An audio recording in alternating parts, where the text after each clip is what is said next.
Good morning, everyone. Welcome back to Schmattz Outdoors. So this is kind of part 2 of the nuisance beaver trapping. So the last video was part 1. I was down here and trapped one bigger beaver, so like a 40 pounder or so out of here. The landowner calls me, I don't know, wasn't that long later, tell me, oh, they got the culverts plugged up again. So they went a while with nothing, no sign, nothing. Now they called me to tell me that they're plugging everything back up again. They're doing it a little different this time, unfortunately, so it's making it a little tougher for me here, but we'll go over kind of show you what we got going on here. So this is check 1. We're only gonna be able to do 2 checks because just doing this over a weekend. But we did make a catch here. So what we got, there's this little kind of land bridge across in this from this yard over to this farm field so they can get over to the field to farm it. And they got a couple culverts through here and the beavers got them plugged up. So right here there's a culvert, and then down here there's a culvert. So we were down here yesterday and set a couple sets.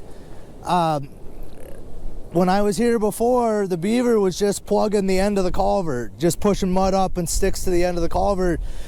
These beaver actually pushed mud into the culvert a ways, and they so I can't clean out the culverts to drop the water level, unfortunately. But I had a trap right here, kind of setting on these bricks and stuff, right down in here. But my trap is only part way out. It's like halfway out my grounder laying there, and then my brick is out right here. I don't know how well you'll see that, but it's laying right there in the mud. But I got nothing on that one. I'm trying to keep you out of the wind. The wind's blowing like 25-30 miles an hour today. I should have filmed this yesterday and I forgot. Over here I want to keep my sets close to the culverts because I feel like that's where the beaver are associating plugging them. So I actually had my trap right here. It was right here. Right here's the little bit of caster mount set I had. I had my grounding cable out and I had it on a brick over here. The landowner was here and they wanted to see my catch, but here he is. So I've just got a Bridger number 5 on his back foot there, which is surprising a back foot catch because I had that trap basically hugging the shore there, expecting a front foot catch because the water's not terribly deep, and I was hoping a front foot catch to hold his head end down. But this beaver was dead when we got here, drowned in a sliding wire. So I just got cable wrapped around the brick on the deep end, 30-inch T-bar stake on the top end holding it up there. Like I said, a Bridger number 5. He's caught fairly deep on his back foot there. Nice 2-year-old beaver, which is what I expected to be in here. I'm assuming there's going to be another one. Who knows what tripped off that trap over there. I'm not happy about that because I don't want to be educating these beaver, because again, I only got one more check on these traps. So, well, there we go. We got one beaver again. Landowner's happy. I'm just happy I didn't blank out, but well, things are slow.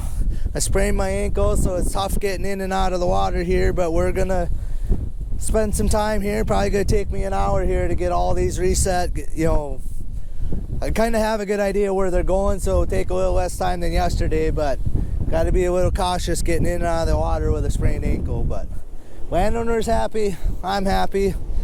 We'll get these reset and we'll hopefully show you another catch tomorrow. So, all right, everyone, same day, same check. So we'll just give you a rundown where we're at. So right here's that yard, and I was back behind there where I just had that beaver and then the one miss. Nothing in the trap, no toenails, nothing. So, you know, I don't know if I caught belly hair and he pulled out or what really happened there. Sorry about the sun. What really happened there, but a miss. So I got beaver out of there, those traps reset. But what I did yesterday, so that little flowage flows, then there's a dam right here they got like a stock pond or whatever you want to call it up here on the hill, and then it flows through here and then a culvert here, and then it goes into a big wildlife going that way. So I'd been down here last time I was down, trapped these beavers and scoped this out a little bit. So you got a nice big culvert here, and I wanted to put my 330 over here, right here in this notch, but this looks shallow, but it is not. There's like 2 feet or 3 feet of muck here. So you're waist deep in the water right here in this muck, even though it looks 6 inches deep. So I kind of hee-hawed and hummed yesterday where to put this at, so I put it right over here. I gotta get so I could see. Won't stand on a rock. But if you guys could see, right there. So what I have right here is my caster mound. I had one of my H stands right here with no top on it, with a 330 on there, and bingo, there he is. Let's see if I can get moved around here. Get him drug out of there a little bit. He didn't go very far, but I got my thing staked way up here on the bank, so he can't go too far. Well, the cable ain't even tight, which, we'll try and get him out of the water here. Perfect head catch the way it looks. He's soft. He ain't been caught all that long. See if I can get him. So it almost looked like right here on this grass, like there was a caster mound yesterday. Here, step back, Dad. Yeah. It's about the same size as the last one, actually. It looks like another 2-year-old. Again, this is just kind of a Hail Mary set over here, just thinking, well, they're coming through here to get up to there. So I thought, well, as long as we're down here setting traps, we'll put a 330 on a caster mound here, which I normally don't do good in, I'll be perfectly honest, but got him right by the neck, one leg in, 1 foot in. He didn't go far, moved a foot, so perfect. Landowner here will be happy. Maybe I stopped this one from making it all the way to where we just caught that other one. So 2 for the day. 3 traps set off, 2 beavers caught.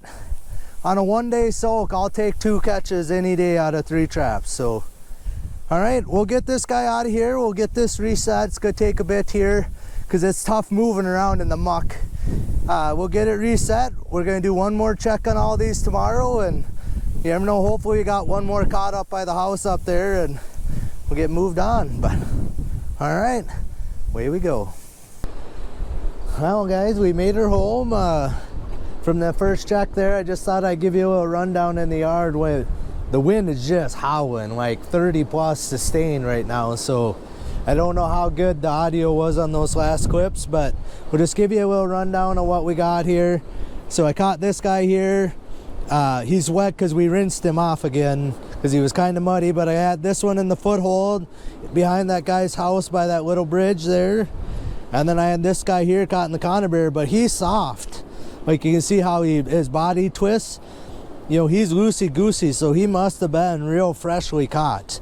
I mean, within the last probably hour or less, because they stiffen up pretty quick. This guy here has been there most of the night, I would say. But so yeah, a pair of 2-year-olds, I would say.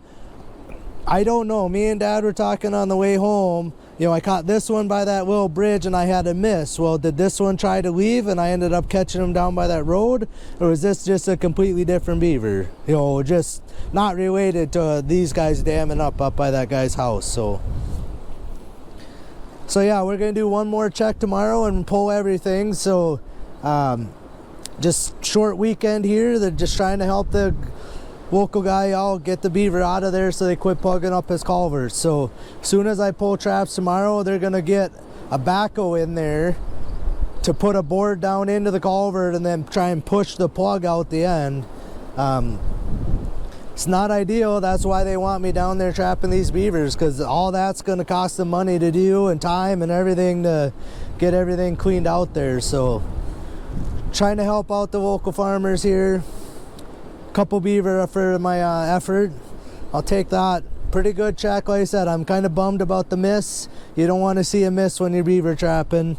There was no hair, no toenails, nothing in that trap. So who knows what happened there, but I feel like I got it set a little better than I had it yesterday. Got the first one where I had the beaver caught, put basically right back in the same spot again. So give you one last look at them and then we'll shut you guys off. I'm gonna get to work doing some skinning, and yeah, we'll see you guys tomorrow. All right guys, welcome back to second check day, pull day of all these beaver sets. I'm talking kind of quick because it's not nice out here. We got a rainstorm moving in. It's damp out here, getting spritzed in the face. What we got here is this culvert again. We haven't been up in the yard. We thought we'd pull this one here first. So we got this culvert here, and I didn't mention it yesterday, but like right here on this little dirt mound, it almost seemed like there was a little caster set. And then over here on this side of the road, we noticed when I was putting this trap here, I don't know how well you're gonna see it, I ain't gonna walk down there, but right here almost looks like a caster mound pushed up on the bank. And it just flows down through this marsh, and it's miles down to the lake down there. So we're not sure why they're coming this far up here, but they are apparently. So we caught one in the yard yesterday and one here. All right, sorry about that guys, the video clip probably cut off kind of abruptly there. We're back up in their yard here. So again, we got, this is spring fed. I don't know if I mentioned that yesterday. So it's spring fed from like a half a mile up there. So this never freezes in here. They got these two culverts flowing through. The beaver made this little dam down here, and I broke it open, and I had a 330 over there. I just went and picked it up. It was empty again for 2 days in a row. But they got the culverts plugged up inside the culvert. So I don't know why they're making a little dam right there, but they did. But yeah, that set hasn't been messed with in the last 2 days. Yesterday down over here, I had a miss here. But today my set's still, I moved my trap around a little bit. I used kind of all these sticks here to block them down, but my trap is still setting right here. Right down in there, the trap is still setting. So that one's still working, but winter chicken dinner over here. I'm not sure. So my trap was right here on the bank. I had, this is my cache mound, just some of this gravel that was here. I used these sticks and crap kind of for blockers. But my beaver is laying right here. I think you guys can kind of see the dark spot there. I'll get over this way a little. I'll grab the cable here and we'll pull him up and show you guys. And we're gonna get out of here because it ain't too bad right where we're at here. We ain't getting rained on too bad, but it's all around us. So we're trying to, me and Dad here are trying to do this as fast as we can to not get rained on. Ugh. So here's my brick. And there's my beaver. Oop. Let's get him out of the water so you can see him. That's good, Dad, leave him like that. So there he is. Another 2-year-old, so 3 2-year-olds here. Or, you know, 2 here, which is what I thought it was going to be, just 2 2-year-olds. Front leg catch again. I had my trap tucked right tight to the bank because it's fairly, you know, it drops off here. I'm in knee-deep water, only that far out. But yeah, got red rump really bad. You know, all the staining on the back here. He's got red rump up even on his belly there, but winter chicken dinner. Another beaver. So 2 checks. Had 4 traps here, got 3 beavers caught. Landowner's gonna be ecstatic. I'm gonna take a picture of this guy and we'll send it to him. He'll be ecstatic to get him out of here so they can get a bobcat in here and push the mud out of these culverts. And all right, we're gonna get that one picked up and this one picked up, and we're gonna get out of here. So just appreciate you guys watching Schmattz Outdoors. Otherwise, we'll see you guys on the next one.